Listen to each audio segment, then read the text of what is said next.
Film की शुरुआत होती है एक स्टेशन को दिखाने से, जहाँ पर एक लड़का बिल्कुल अकेला बैठा था। तभी स्टेशन पर एक अजीब सी औरत आई जो पागलों जैसी हरकतें करने लगी। उसने बाल खोले हुए थे और बड़ी अजीब तरह वो चल रही थी। लड़का उसकी वीडियो बनाकर इंटरनेट पर डाल देता है और सबको लेकर बताता है कि ये औरत अजीब तरह का बर्ताव कर रही है। और फिर तभी पलक झपकते ही वो औरत वहाँ से गायब हो गई। वो लड़का सोच में पड़ गया कि अचानक वो कहाँ गायब हो गई, इसीलिए उसी जगह पर जाकर चेक करने लगा, जहाँ तभी ट्रेन वाला गेट अपने आप ही खुल जाता है। लेकिन हैरत वाली बात ये थी कि वहाँ कोई ट्रेन नहीं आई थी। तभी लड़के को पटरी वाली जगह पर से आवाज आने लगी, इसीलिए वो नीचे बैठकर अपना मुंह अंदर डालकर चेक करने लगा। और फिर तभी वो गेट अपने आप ही बंद हो जाता है। लड़के का गला बीच में आने की वजह से कटकर कुचला गया और ऐसी बहुत दर्दनाक उसकी मौत हो जाती है। इसके बाद हम एक रिपोर्टर लड़की को देखते हैं जिसका नाम नायोंग था। हाल ही में उसने एक एक्ट्रेस के बारे में रिपोर्ट बनाकर उसकी खबर चला दी थी, जो रिपोर्ट काफी वायरल जा रही थी। इन लोगों ने उस एक्ट्रेस की इजाजत के बगैर ही उसकी न्यूज रिपोर्ट बना ली थी, जिस वजह से उसे इतना गुस्सा आया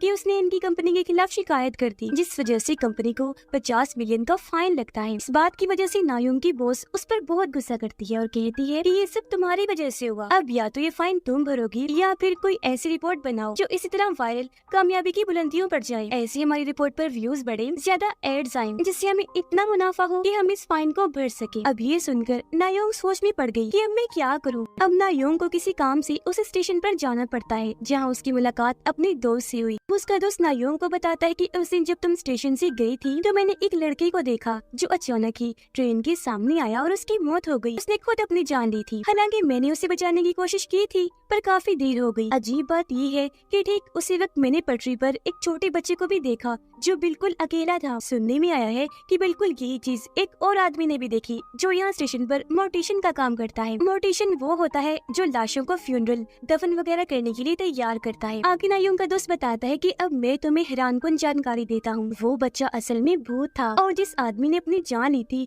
उसकी हालत ऐसी थी जैसे वो किसी के कंट्रोल में हो। अब ये सुनकर नायोंग यहाँ फैसला कर लेती है कि अब मैं इस भूतिया स्टेशन यहाँ पर मरने वालों और यहाँ के भूतों के बारे में अपनी रिपोर्ट बनाऊंगी, जिसमें इस स्टेशन के बारे में सबके सामने लाया जाएगा। ये वायरल जा सकती है। अब नायोंग उस मोर्टिशियन से मिलने जाती है जो बताता है कि हाँ मैंने भी उस पटरी पर छोटे बच्चे को देखा था। तब ये सुनकर नायोंग इस स्टेशन के बारे में रिपोर्ट बनाना शुरू कर देती है। वो अपने दोस्त को कहती है कि यहाँ कैमरास तो लगे ही हैं, तो तुम मुझे उस दिन की कैमरा रिकॉर्डिंग दे दो। तब उसका दोस्त जैसे तैसे छुपते छुपाते उस दिन की रिकॉर्डिंग निकाल ही लेता है। अब नायोंग का दोस्त जब वॉशरूम में मुंह धो रहा था तो अचानक उसे लगती है जिनसे वो काफी डर जाता है। लेकिन जब वो वहाँ से बाहर आया तो उसे पता चला कि ये तो मेरा दोस्त मुझे डरा रहा था। असल में उस हादसे के बाद इसके दिमाग में कई दिनों तक वही चलता रहा और उसी जैसे डरावने सपने भी उसे आने लगे थे। इत्तेफाक यहाँ ये होता था कि उसका दोस्त भी उसे बिल्कुल इसी तरह डरा दिया करता था। अब एक दिन नायोंग के दोस्त को शीशे पर 4 नंबर्स दिखाई देते हैं। जो अजीब बात थी कि यहाँ किसने लिख दिए, पर वो इस चीज को नजरअंदाज कर देता है। अब नायोंग का दोस्त उसकी रिपोर्ट में मजीद उसकी मदद करने के लिए वो बताता है कि मैंने अभी ट्रेन ड्राइवर को बड़ी अजीब हालत में जाता हुआ देखा है। वो काफी गुमसुम था। अब इस मौके का फायदा उठाकर नायोंग उस जगह के लिए निकल जाती है ताकि ड्राइवर से इंटरव्यू ले सके। उसने ड्राइवर को देख लिया जो एक जगह पर बैठा हुआ था। वो भी उसकी साइड में बैठ जाती है और उसका इंटरव्यू लेना शुरू कर देती है, पर वो सहमा हुआ गुमसुम बैठा था और उसे कोई बात ही नहीं करता। इसी वक्त हमने देखा कि ड्राइवर के गले पर एक बच्चे का भूत बैठा है जिसने अपने हाथों से ड्राइवर का गला पकड़ा हुआ है और इसी वजह से उसके गले पर अजीब तरह के निशान बन गए थे। फिर अब ड्राइवर वहाँ से उठा और बेसमेंट की तरफ जाने लगता है, जिसके पीछे पीछे नायोंग भी चली जाती है। ड्राइवर दीवार की तरफ मुँह करके खड़ा हो गया और बार बार 4 नंबर बोल रहा था जो थे 0319। अब इसी तरह के 4 नंबर नायोंग के दोस्त को भी दिखाई दिए थे और अब यह ड्राइवर भी एक भूत में बदल जाता है और उसका चेहरा बहुत डरावना लगने लगता है, जिसके अगले ही पल ड्राइवर वहाँ से गायब। अब नायोंग ट्रेन में थी। वो काफी खुश हो रही थी क्योंकि वहाँ का हर एक मुसाफिर उसके स्टेशन वाली खबर को ही पढ़ रहा था, क्योंकि सच में वो काफी वायरल हो गई थी। पर जब उसने नीचे देखा तो वहाँ एक बच्चे का भूत बैठा था जो उसका पैर पकड़कर नीचे खींचने लगता है, जो देखकर वो काफी डर गई और उसकी चीख के साथ नायोंग को होश आ जाती है, यानी कि ये सब उसका सपना था। पर जब उसने सर उठाकर सामने देखा तो उसके साथ काम करने वाले सारे लोग केक लेकर आ रहे थे, क्योंकि स्टेशन वाली खबर सच में वायरल गई थी और लाखों की तादाद में लोग उस खबर को देख रहे थे, जिस वजह से हर कोई काफी खुश था।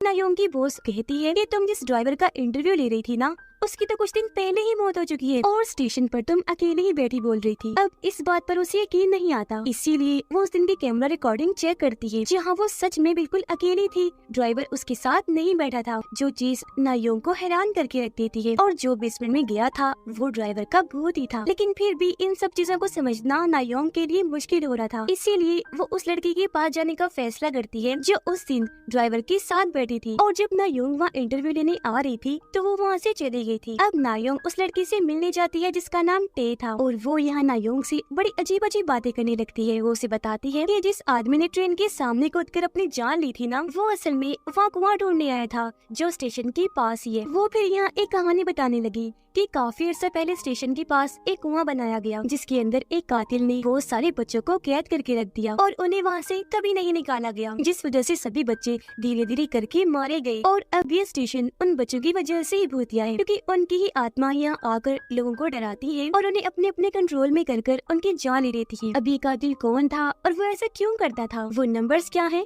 वो लड़की यहाँ नहीं बताती। अब नायोंग इंटरनेट पर उसी कुएं के बारे में सर्च करती है। इस कुएं की तस्वीरें वो टे को भेजती है जिससे उसे काफी कुछ याद आने लगता है, पर वो नायोंग को कुछ नहीं बताती। थोड़ी देर बाद टे एक डायरी उठाती है जिसमें कई सारे नंबर्स लिखे हुए थे। हैरान करने वाली बात ये थी कि वो सारे नंबर्स भी 4 ही थे। साथ ही डायरी के अंदर एक तस्वीर भी थी जिसमें एक आदमी के सामने 2 बच्चे एक ऑर्फनेज के सामने खड़े थे जहाँ पर लावारिस बच्चों को रखा जाता है जिनका इस दुनिया में कोई नहीं होता। सबसे बड़ी बात कि इस ऑर्फनेज का नाम भी वही था जो उस गॉस स्टेशन का था। तो अब इस तस्वीर को टे बड़ी गौर से देखने लगती है और उसे कुछ ख्याल आने लगते हैं। ऐसा लग रहा था कि जैसे इस तस्वीर और ऑर्फनेज से उसका ताल्लुक हो। अब नायोंग और उसके दोस्त मोर्टिशन के पास आते हैं जो कि इन्हें उस ड्राइवर की लाश दिखाने ले जा रहा था, क्योंकि नायोंग उसकी कुछ तस्वीरें बनाना चाहती थी। पर जब इन्होंने लाश पर से चादर हटाई तो उसके जिस्म पर बहुत सारे निशान थे जो नाखूनों के बनाए हुए लग रहे थे। तब यहाँ मोर्टिशन जानकारी देता है कि ये निशान दरअसल उन बच्चों के नाखूनों के निशान है, क्योंकि उनकी आत्माएं उन लोगों के जिस्मों पर नाखून मार देती है जिनकी अनकरीब मौत होने वाली होती है। क्योंकि यहाँ जितनी भी लाशों को लाया जाता है सबके जिस्मों पर ही ऐसे निशान होते हैं, और ये निशान और वो 4 नंबर से बताते हैं कि उन बच्चों की आत्माओं का अगला शिकार कौन है। अब यहाँ नायोंग का दोस्त नोटिस करता है कि मोर्टिशन की बाजू पर भी वैसे ही निशान बन गए हैं, और तो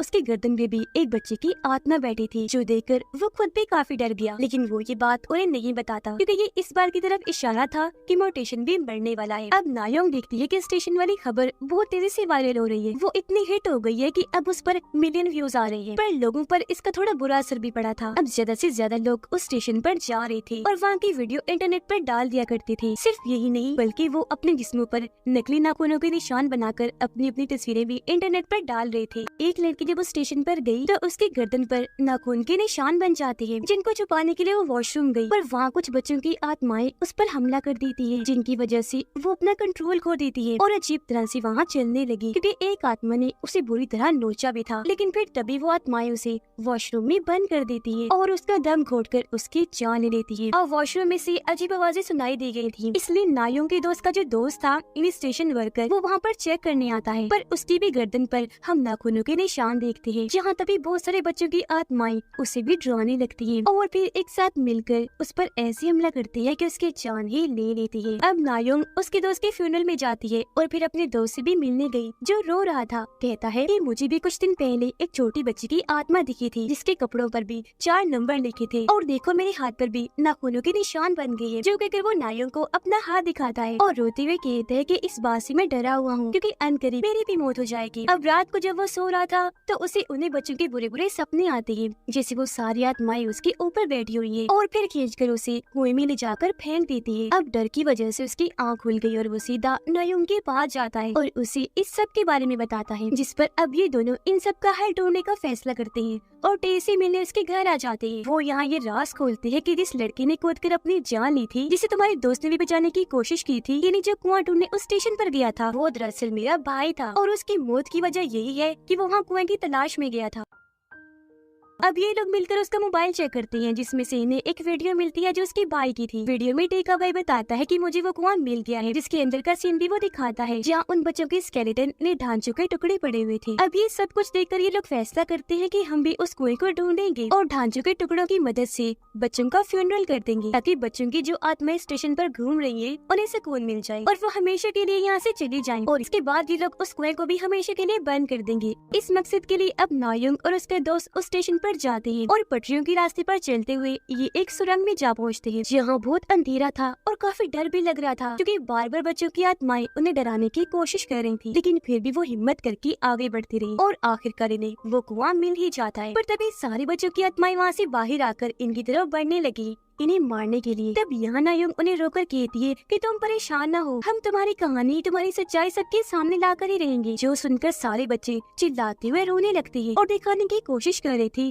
कि हमने कितना दर्द, कितनी तकलीफ सही है। खैर अब ये लोग कुएं में से उन बच्चों के ढांचों के टुकड़े निकाल लेते हैं और अब सबको यही लगने लगता है कि ये मौत का खेल आखिरकार खत्म हुआ। पर ये चीज उसके लिए अच्छी साबित भी नहीं होती, क्योंकि जाहिर है अब ये केस हल हो चुका था। सबको पता चल गया था कि आत्माओं के जाने के बाद मौत का ये खेल खत्म हो गया है। यही वजह है कि अब लोग ये खबर नहीं देख रहे थे और व्यूज आना बंद हो जाते हैं, क्योंकि व्यूज ऐसे केसेस पर आते हैं जो सॉल्व ना हुआ हो, क्योंकि उसमें सस्पेंस बना रहता है कि अब क्या होने वाला है और क्या नहीं। इस बात पर उसकी बॉस पहले तो नाइयों को काफी बातें सुनाती है और फिर उसे कुछ दिन के लिए नौकरी से ही निकाल देती है, वो भी काफी बेइज्जत करके। अब इस वजह से नायों को काफी गुस्सा था, पर वो कुछ कर नहीं पाती। अब नायों का दोस्त जब उस स्टेशन पर काम कर रहा था तो फिर से एक बच्ची की आत्मा उसे दिखाई देती है, जो बार बार उसे डराने की कोशिश कर रही थी, जिससे यहाँ ये बात क्लियर हो गई कि मौत का ये खेल अभी भी खत्म नहीं हुआ। नायोंग का दोस्त अब अपने सामने मोर्टिशन को देखता है। उसे याद आया कि इसके हाथ पर भी निशान थे, इसलिए वो भागकर उसका हाथ चेक करने जाता है, जहाँ पर अब निशान नहीं थे, जिसका मतलब कि मोर्टिशन ने इस चीज से जान छुड़वाने के लिए कुछ किया था। ये देखकर उसका दोस्त मोर्टिशन को अपने हाथ पर बने निशान दिखाकर उससे मदद मांगता है कि मुझे भी बता दो इसे छुटकारा कैसे पाऊं, लेकिन वो तो उसकी मदद करने से साफ इनकार करके वहाँ से चला जाता है। अब नायोंग का दोस्त घर तक मोर्टिशन का पीछा करता है, जहाँ उसने कुछ ऐसा देखा कि उसके होश उड़ गए, पर वो क्या था ये हमें दिखाया नहीं जाता। अब रात के वक्त नायोंग जब अपने घर पर थी तो तभी उससे मिलने टे आ जाती है। नायोंग ने देखा कि उसके हाथों पर भी ये नाखूनों के निशान बन गए हैं और अब यह टे बहुत बड़ा सच बताती है। कहती है कि जब तुम और तुम्हारा दोस्त कुआं ढूंढने गए थे तो तब मोर्टिशन ने मेरे घर आकर मुझ पर हमला कर दिया। उसने मुझे धमकी दी कि 4 नंबर बोलो वरना मैं तुम्हें जान से मार डालूंगा, जिससे हुआ ये कि उसका कर्ज यानी श्राप मेरे ऊपर आ गया, इसलिए नाखूनों के निशान मुझ पर बन गई है और अब मैं भी उन आत्माओं का शिकार हूँ, मैं मारी जाऊंगी। अब यह नायोंग से पूछती है कि तुम्हें कैसे पता कि ये कर्ज है, और ये इस तरह दूसरे इंसान पर चला जाता है, जिस पर टे बताती है क्योंकि मेरे डैड को इन चीजों की काफी अच्छी जानकारी थी और उन्होंने ही मुझे ये बताया था। और अब यहाँ वो सबसे बड़ा राज खोलती है। कहती है कि मैं असल में उसी आदमी की बेटी हूँ जिसने उन सब बच्चों को उस कुएं में कैद किया था, यानी उस कातिल की। वो बताते हैं कि मैं भी असल में उन बच्चों में से एक थी, लेकिन फिर एक दिन उसने मुझे कुएं से बाहर निकाल लिया, क्योंकि मैं भी उसकी सुतेली बेटी ही थी और उसने अपने बेटे के कहने पर ही मुझे निकाला था, जो मेरा सुतेला भाई था, क्योंकि उन्होंने मुझे गोद लिया था। मैं जब कुएं से बाहर जा रही थी तो बाकी बच्चों ने मुझसे मिन्नतें की कि तुम बाहर जाकर प्लीज हमें भी निकलवा लेना, पर मेरा सुतेला बाप बहुत जालिम था। उसने हर बच्चे को 4 नंबर्स का एक कोड दिया हुआ था, जैसे किसी का 10-20 था तो किसी का 20-19 था तो किसी का कुछ था, और इन्हीं नंबर से वो हर बच्चे को जानता था। अब जाहिर है उन बच्चों के नंबर्स थे तो उनके मरने के बाद उनके भूतों का भी हर एक नंबर था। टे का सुतीला बाप उस ऑर्फनेज को चलाया करता था। वहाँ वो इन बच्चों पर इतना जुल्म करता था कि उन्हें मारकर काटता था, जिसके बाद सभी बच्चों के जिस्मों के हिस्से बेच दिया करता था। पर जब पुलिस को उस पर शक हुआ तो उसे डर होने लगा कि कहीं मैं पकड़ा न जाऊँ। यही वजह है कि उसने इन बच्चों को जिंदा ही इस कुएं में कैद कर दिया। टे रोते हुए कहती है कि ये सब मेरी और मेरे भाई की आंखों के सामने हुआ था, लेकिन हम क्या करते डरे हुए थे, उन बच्चों की मदद नहीं कर पाए और मुझे लगता है हमने उन्हें धोखा दिया, मुझे अपनी गलती का एहसास है। ये सारी बात बताकर वो बहुत रोती है क्योंकि सब कुछ उसे याद आ गया था, तो वो उन आत्माओं को अब पहचान पा रही थी। अब मौत के इस खेल को खत्म करने का सिर्फ एक ही रास्ता था कि जो भी लोग इस कर्ज का शिकार है उन्हें मर जाना चाहिए, इन्हें जिनके भी जिस्मों पर निशान है वो मारे जाएं। ये सारी बातें जानकर नायोंग अपने घर आ गई और बिस्तर पर लेटकर इस बारे में सोचने लगती है, पर तभी उसकी आग लग गई। अगली सुबह जब वो उठी तो उसके दोस्त की कॉल आती है, जो नायोंग को बताता है कि मैंने अपना फोन नंबर बदल लिया है, तो जरा नोट कर लो। वो अपना नंबर बताने लगा और नायोंग भी साथ साथ नंबर बोलने लगी, लेकिन वो 4 नंबर बोलकर